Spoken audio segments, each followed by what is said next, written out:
Indian National Congress has organized similar press conferences across the length and breadth of the country in order to cast or make a critical appraisal of the performance of the NDA BJP government in the past 9 years. The reason why we decided to do it a little later in Bengaluru is because we wanted the spectre of self-eulogization which was taking place in Delhi over the weekend to settle down so that we could refocus the attention of the country on the substantive issues which are going to determine choices which people make in the run-up to the Lok Sabha elections of 2024. First of all, I would like to congratulate the people of Karnataka. They have given the Indian National Congress a historic mandate. They have shown the path to the rest of the country also as to how the politics of polarization can be kept aside and real issues brought to the fore which help determine both the destiny of Karnataka and the destiny of the country. I have a very short suo motu and we would follow that up with whatever questions you have. You see, the performance of any government is benchmarked on 5 parameters. First of all, India's external security. The second is the state of the economy. The third is social cohesion. The fourth is internal security. And the fifth is India's relations with the world or its foreign policy. And on each of these benchmarks over the past 9 years, the NDA BJP government has come up completely short. And let me elaborate. India today faces the most unprecedented external security challenge that it has faced in a number of decades. For 3 years continuing, the Chinese People's Liberation Army has not vacated its transgression into Indian territory. All the disengagements which have taken place, whether in Gogra, whether in Hot Springs, whether in Pangsang So, all the buffer zones have been created in what is our perception or India's perception of its territory. Recently, there was a report that the Chinese in the Depsang region are asking for a buffer of 15 to 20 kilometers in Indian territory. Now, the Depsang Valley is perhaps strategically one of India's most important positions because this 1,000 kilometers plateau separates China from Pakistan.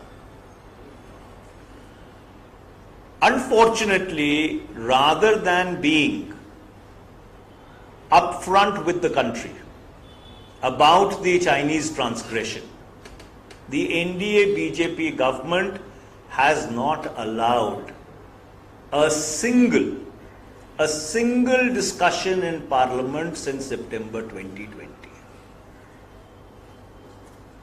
all questions asked by members of parliament, even from the ruling party, have not been entertained on specious grounds of national security. We would, through the medium of this press conference, demand that the NDA BJP government immediately publishes a white paper on what is the situation along the line of actual control with China, how many buffer zones have been created, how many are those buffer zones in Indian territory as is being publicly stated, and how much of territory have been lost because a very senior police officer posted in Ladakh wrote an official paper for the Conference of the Director Generals of Police, and in that paper that officer stated that India has lost access to 26 out of the 65 patrolling points along the line of actual control. This translates into about 2,000 square kilometers of territory. Coming to the economy, last time when we had a press conference, I had at great length explained as to how inflation, how price rise has absolutely demolished household budgets. I do not want to go into those figures once again, but inflation, especially food inflation, has been the single biggest problem for household budgets across the length and breadth of the country. When the NDA BJP government came into office in the May of 2014, they said that Achhe Din Aayenge. So we have Achhe Din where a LPG cylinder is at 1300 rupees, where petrol is at 100 rupees, where diesel has exponentially risen despite the price of crude oil in the international media coming down. But what is more important is, if you would recall, and that is the purpose of this press conference, because the BJP has developed a perfection in changing the goalpost completely. They had announced that we will create 2 crore new jobs every year. It means 18 crore jobs in the past 9 years. I would like to ask the NDA BJP government, where are those 18 crore new jobs that you promised the young people of India? If you look at it in a global perspective, in any rising or emerging economy, 60% of the population is supposed to be employed. India has a population of 140 crores. This means we should have 80 crore people working. And what is the total size of the workforce in India? It is 401 million, 40 crores. And there is absolutely no pathway as to how do we increase employment from 40 crores to 80 crores if you talk about a $5 trillion economy and you talk about being an emerging great power. Today, the unemployment rate as of April 2023 is 8.11%. And the economic inequality has risen to a level whereby 98 of the richest people in India own as much wealth as 552 million other Indians. So while The cronies of the government have got richer in the 9 years. The poor have got poorer. On internal security, you see the situation in Manipur.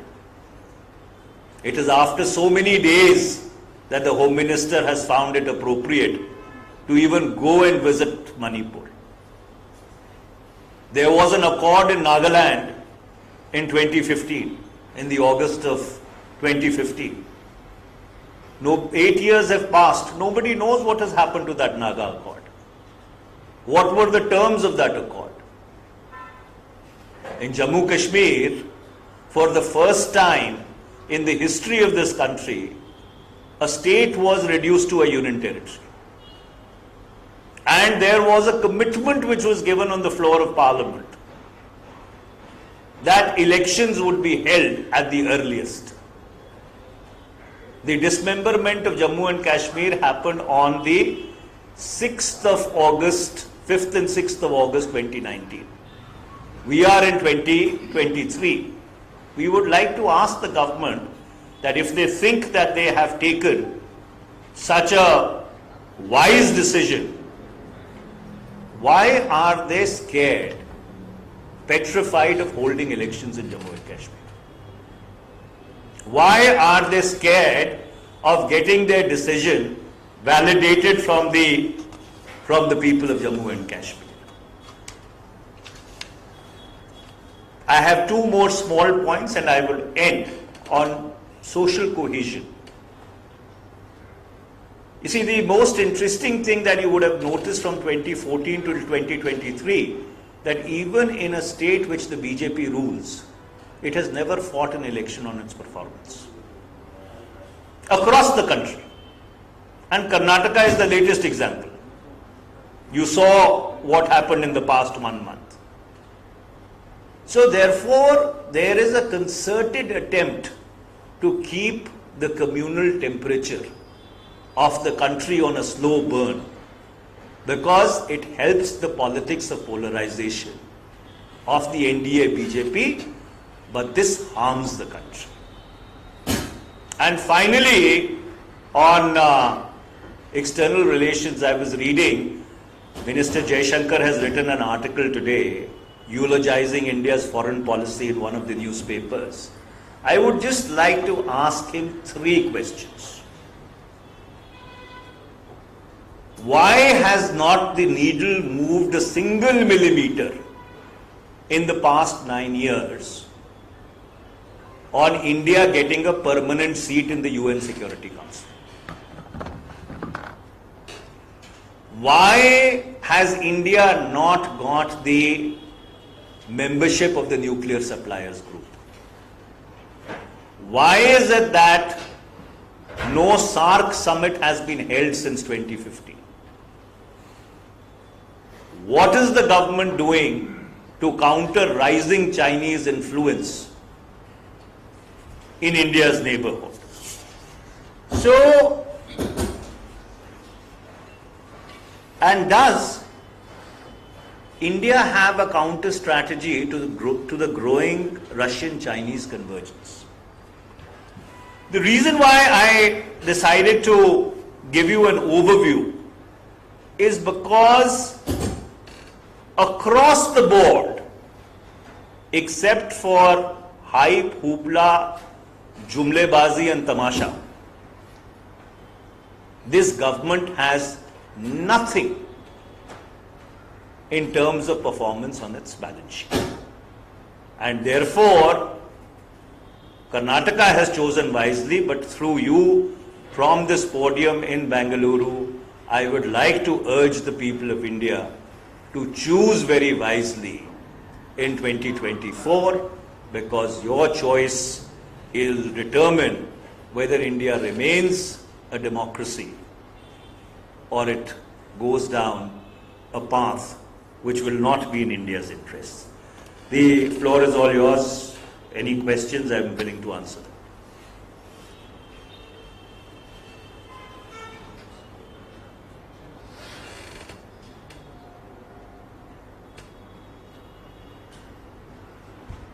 Any questions? You have questions, Vidya?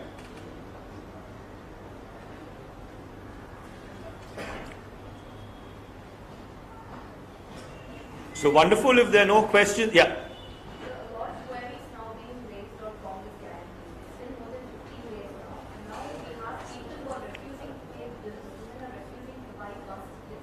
So the people of Karnataka really want to know when will you be implementing the 5,000 and did you promise before elections without consequences? Well, may I know your name, the organization that you represent? Well, first of all, thank you for a splendid question. I would just like to remind people that they have voted a government into office for 5 years. It's barely been a week since the government has taken office. Whatever commitments have been made in the Congress manifesto, the Congress takes those commitments very seriously, and be rest assured that those commitments will be implemented in toto. I am sure that the government is seized of the urgency of implementing the promises that they have made to the people of Karnataka, and I can say with over 4 decades of experience in the Congress party that they will not come up short. Wonderful. Thank you very much. Thank you.